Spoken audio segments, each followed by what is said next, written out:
Hello दोस्तों, कैसे हो आप लोग। आपका सुपर वाईफाई क्लासेस में दोस्तों स्वागत है। मैं सुरेंद्र सर फिर आ गया हूं दोस्तों। रेशियो प्रोपोर्शन में टाइप 3 में एक पार्ट हो गया था, क्वेश्चन 9 तक हो गया था, 10 से चलेगा ना, क्वेश्चन नंबर 10 से। और जान लीजिए दोस्तों, जितना पढ़ा देंगे इससे बाहर कुछ पूछने वाला है नहीं, एकदम इंडिविजुअल मैथ पढ़ा रहे हैं। ये जान लीजिए, जितना पढ़ाएंगे आप कोई भी एग्जाम दोगे इससे बाहर कुछ पूछने वाला है नहीं, ये जान लीजिए।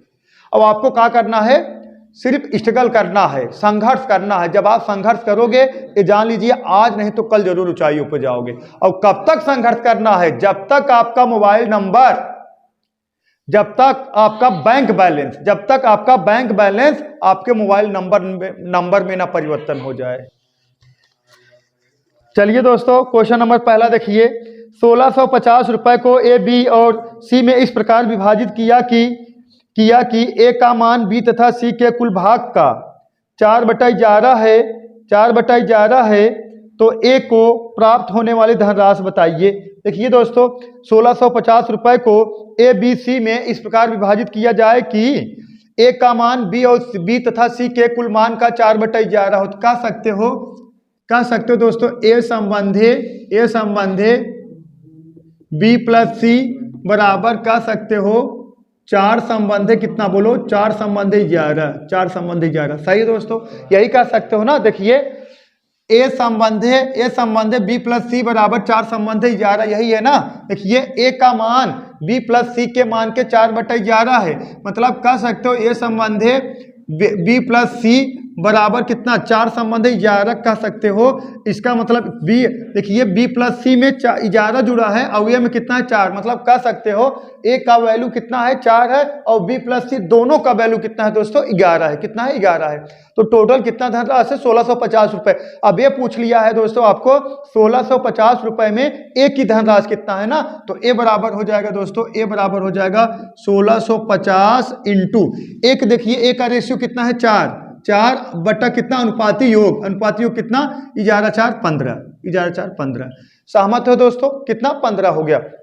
अब कटाइए, 15 का नम 15, यहाँ कटाइए 15 का नम 15, 15 का नम 15, मतलब 110 गुणे 4 कर दोगे 11 चौक 44, 440 रुपए। ए को प्राप्त होने वाला धनराशि का है 440 रुपए। अगर दोस्तों यही पूछ लेता आपसे बी और सी को प्राप्त होने वाली धनराशि, तब बी और सी को प्राप्त होने वाली धनराशि हो जाएगी दोस्तों का ए संबंधे बी प्लस सी बराबर का हो जाएगा 4 संबंधे 11, बी और सी मतलब इसमें किसमें रहेंगे 11 में। अगर पूछ लिया जाता बी और सी को प्राप्त होने वाली धनराशि, तो आप क्या करते हैं 110, यहाँ 4 की बजाय कार्य करते हैं 11, तो हो जाता कितना 110 गुणे 11, 11 की जगह में 121, मतलब 1210। क्लियर है दोस्तों।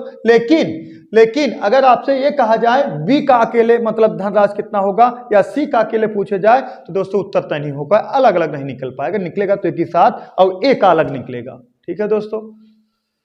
नेक्स्ट क्वेश्चन लिखिए दोस्तों। ए, बी, सी, डी ने मिलकर 240 रुपए का एक उपहार खरीदा।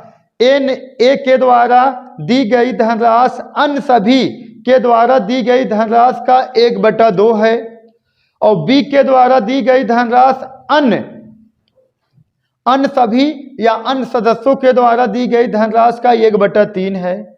सी के द्वारा दी गई धनराशि अन्य सदस्यों के द्वारा दी गई धनराशि का 1/4 है।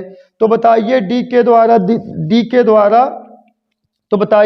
डी ने कितने रुपए का योगदान किया। तो बताइए डी ने कितने रुपए का योगदान किया।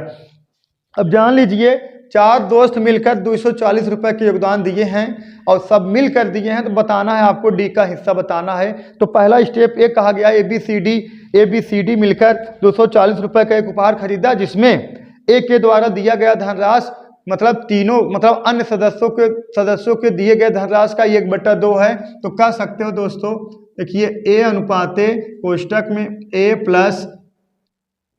अनुपात कोष्टक B plus C plus D बराबर 1 संबंधे 2। सही दोस्तों। अब देखिए, अब आगे कहा गया है बी के द्वारा ना, देखा आगे कहा गया बी के द्वारा दी गई धनराशि अन्य सदस्यों के द्वारा दी गई धनराशि का कितना है दोस्तों 1/3 भाग है। देखिए बी के द्वारा दिया गया धनराशि, बी के द्वारा जो दिया गया धनराशि अन्य सदस्यों के द्वारा, मतलब कौन बचेगा ए प्लस सी प्लस डी के द्वारा दिया गया धनराशि का एक संबंधित 3 हो जाएगा।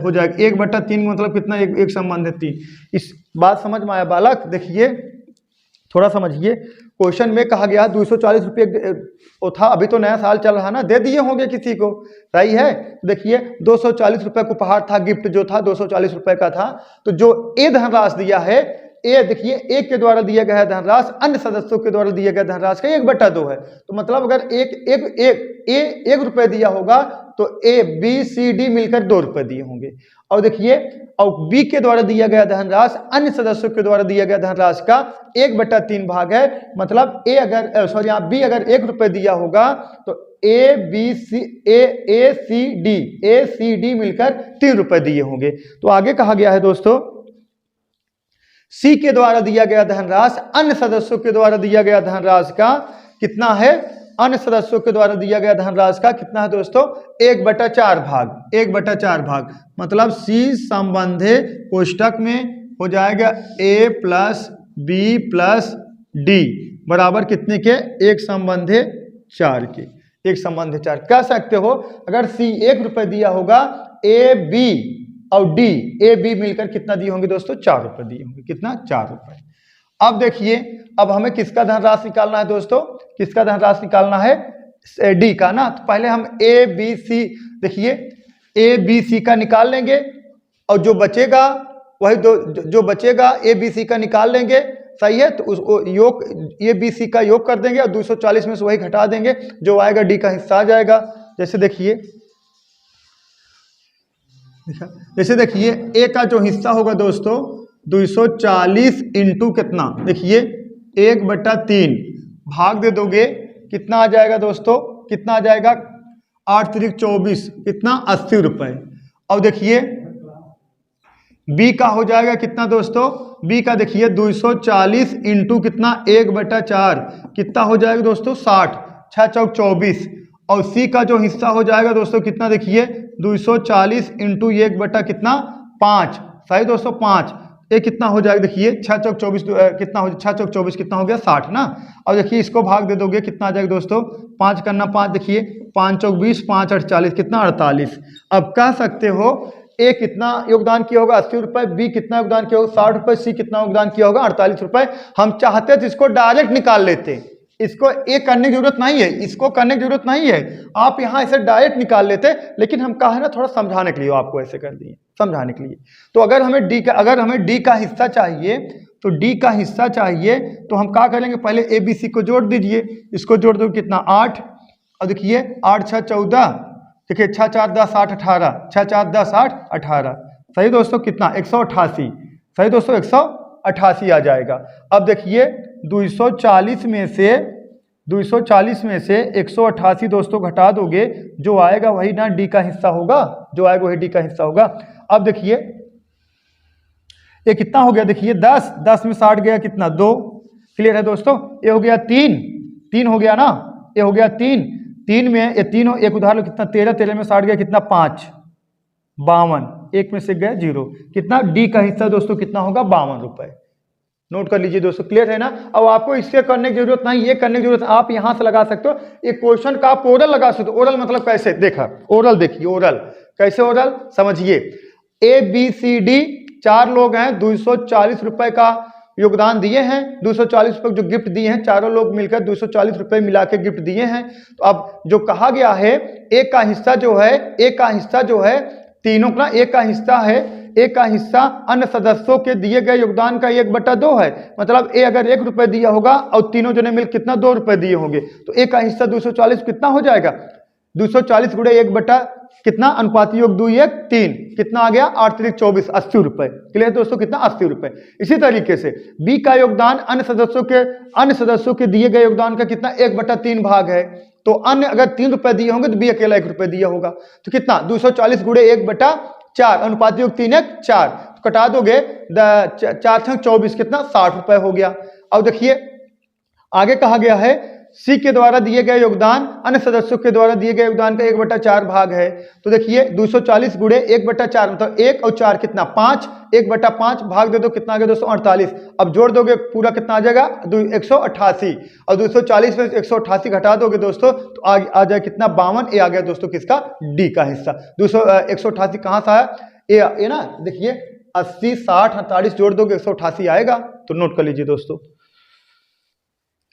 चलिए दोस्तों नेक्स्ट क्वेश्चन देखिए भैया। नेक्स्ट लिखिए 117 रुपए को ए बी और सी में 117 रुपए को ए बी और सी में 2 संबंधित 3 संबंधित 4 के अनुपात में विभाजित किया जाना है।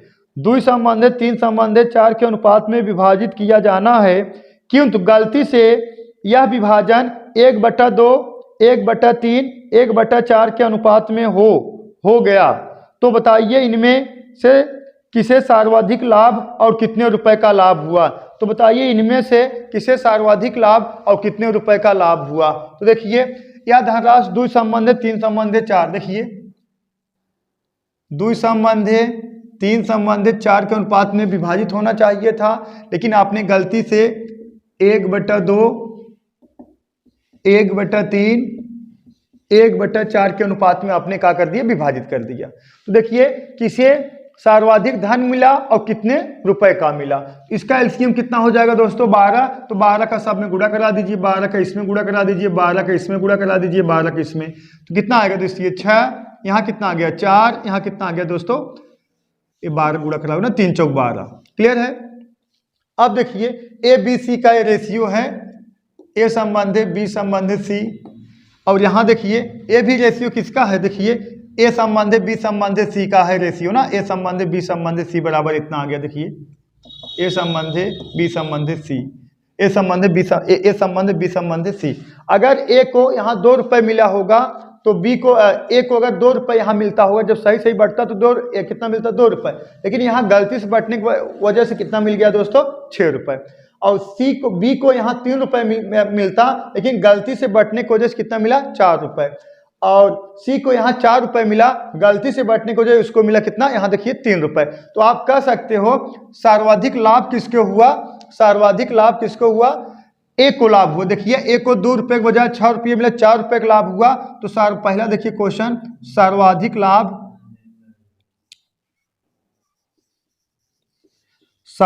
लाभ किसको हुआ दोस्तों ए को हुआ। और कितने रुपए का लाभ हुआ, तो कितने रुपए का लाभ हुआ देखिए कितना है, देखिए कितना अमाउंट है 117 रुपए।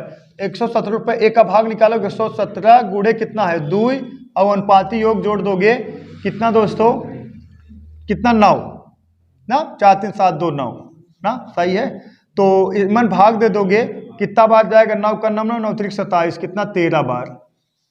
सही है दोस्तों 13 दूना 26 रुपए मिलना चाहिए था उसको, कितना 26 रुपए मिलना चाहिए था, लेकिन गलती से मिला कितना देखिए ए को मिला कितना गलती से 117 रुपए इंटू कितना 6 बटा कितना अनुपात योग कितना 13 13 9 117 9 6 54। तो कितने रुपए का लाभ हुआ 26 रुपए मिलना चाहिए था, मिल गया 54 रुपए।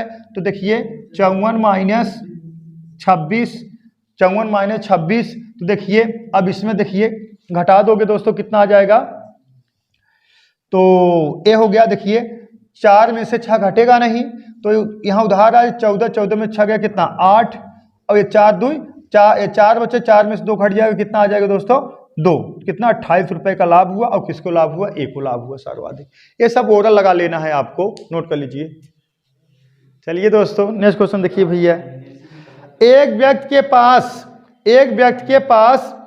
3050 रुपए है, जिसे वह ए बी और सी में इस प्रकार विभाजित करता है कि यदि इनके भाग से 10 रुपए 15 रुपए और 25 रुपए कम कर दिया जाए तो शेष बचे भागों में 7 संबंधित 3 संबंधित 5 का अनुपात हो जाता है।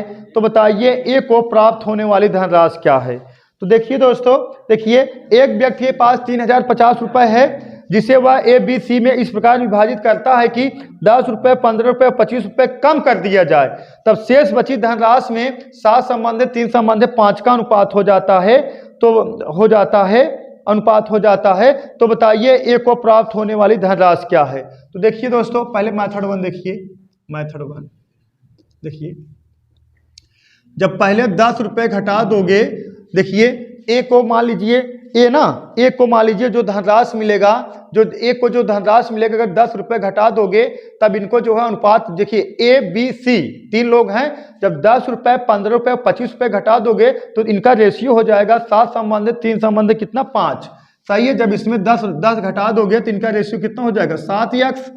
और देखिए जब बी में से कितना घटा दोगे दोस्तों, 15 घटा दोगे तो इनका रेशियो हो जाएगा 3x। सही है। अब जब सी में से 25 घटा दोगे, इनका जो रेशियो हो जाएगा कितना हो जाएगा 5x। अब कह सकते हो ए बी सी के पास कुछ पैसे थे, उनका रेशियो आपको नहीं पता है। जब ए में से आप 10 रुपये घटा दिए और बी में से 15 रुपये घटा दिए, सी में से 25 रुपये घटा दिए, तब जो रेशियो निकल के आया 7 संबंधित 3 संबंधित 5 के अनुपात, मतलब कह सकते हो 7x 3x और 5x। अब इसको हम देखिए 10 को इधर भेज देंगे, 15 को इधर भेज देंगे, 25 को इधर भेज देंगे, तो जो माइनस में किस में हो जाएगा प्लस में। तो कह सकते हो ए बराबर 7x प्लस 10, बी बराबर दोस्तों कह सकते हो 3x प्लस 15, और सी बराबर कह सकते हो दोस्तों सी बराबर 5x और प्लस कितना 25। क्लियर है दोस्तों। अब इसको जोड़ दोगे, जो अमाउंट आएगा वही 3050 रुपये के बराबर होगा।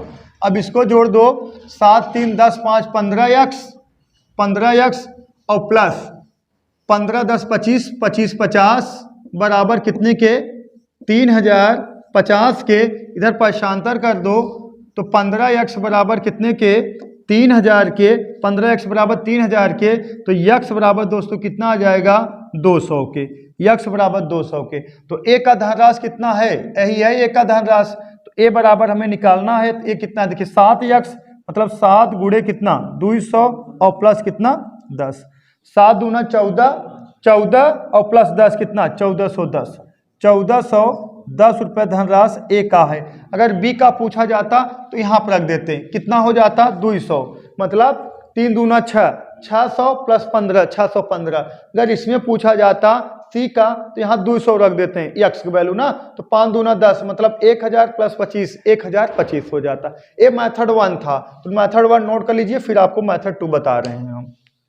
चलिए देखिए दोस्तों मेथड 2 देखिए, मेथड 2 देखिए मेथड 2 में कुछ करना नहीं है। पहले आपको जितना धनराशि से कितना 3050 रुपये था, हाँ, जब आप कितना कम किए 10 रुपये 15 रुपये 25 रुपये कम कर दिए, तब रेशियो आया था आपको 7 संबंधित 3 संबंधित 5 आया था ना। पहले हम कम कर दे रहे हैं, इसको क्या कर देना है, देखिए शेष धनराशि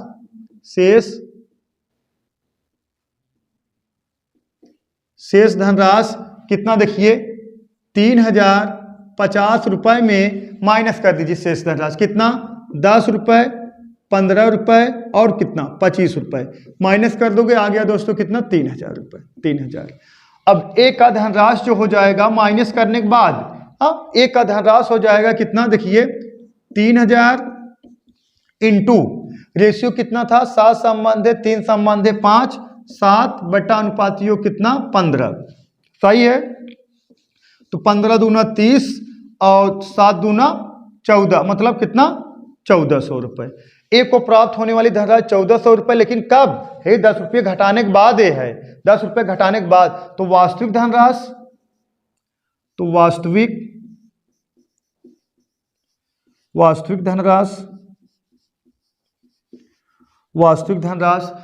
धनराशि हो जाएगा 1410 रुपये, ये जो घटाया गया था। अगर यही पूछ लेता आपको किसका बी का पूछ लेता तो 200 इंटू कितना 3, तो कितना हो जाता 3 दूना 600 और प्लस 1 15 615 रुपये वास्तविक धनराशि हो जाता। मतलब ये घटाने के बाद, मतलब 3050 रुपये था, जब ये सब आप 10 रुपये 15 रुपये 25 रुपये माइनस कर दिए 3000 बचे, तब आप डिवाइड करेंगे किसमें, रेशियो कितना है 7 संबंधित 3 संबंधित 5 में जब आप डिवाइड करेंगे तब उसके बाद 1400 आएगा, जो घटाया गया उसको जोड़ दोगे तो वही हो जाएगा आपका वास्तविक धनराशि। नोट कर लीजिए। चलिए दोस्तों नेक्स्ट क्वेश्चन देखिए। एक दुकानदार के पास पेंसिल पेन रबर और किताबें हैं जिनकी संख्या में 17 संबंध है, 13 संबंध है, 19 संबंध है, 40 का अनुपात है। यदि पेंसिल और पेन की संख्याओं में 144 का अंतर हो तो बताइए रबर और किताबों की संख्या का योगफल क्या होगा। तो बताइए रबर और किताबों की संख्या का योगफल क्या होगा। तो पहले अनुपात देख लीजिए दोस्तों। देखिए अनुपात है 17 संबंध है, 13 संबंध है, और देखिए 17 संबंध है, 13 संबंध है, और 19 संबंध है 40, 19 संबंध है 40। और कहा गया है, देखिए और कहा है पेंसिल पेन रबर और किताबें। पेंसिल पेन रबर और किताबें, देखिए पेंसिल सिर्फ पी से डिनोट कर दे रहे हैं, ऐसे लिख दें। देखिए दोस्तों, पेंसिल पेन रबर किताब। क्लियर है दोस्तों, पेंसिल पेन रबर और किताब। और क्वेश्चन कहा गया है पेंसिल और पेन के संख्याओं में 144 का अंतर है। पेंसिल और पेन के संख्याओं में 144 का अंतर है। और पूछा गया है रबर और किताबों की दिखा, और कहा गया रबर और किताबों की संख्या का योगफल बताना है। पेंसिल और पेन में 144 का अंतर है और रबर और किताबों की संख्या का योगफल बताना है। तो इसका योग कर दोगे 59 आ गया, और इसका अंतर निकाल दोगे 4 आ गया ना। यही कहा गया पेंसिल और पेन में कितने का अंतर, 144 का। मतलब कह सकते हो 4 यूनिट बराबर कितने के, 144 के। तो रबर और किताब का योगफल पूछा गया है, इसका योगफल कितना हो गया, 59। तो कह सकते हो 4 यूनिट बराबर कितने के, 144 के।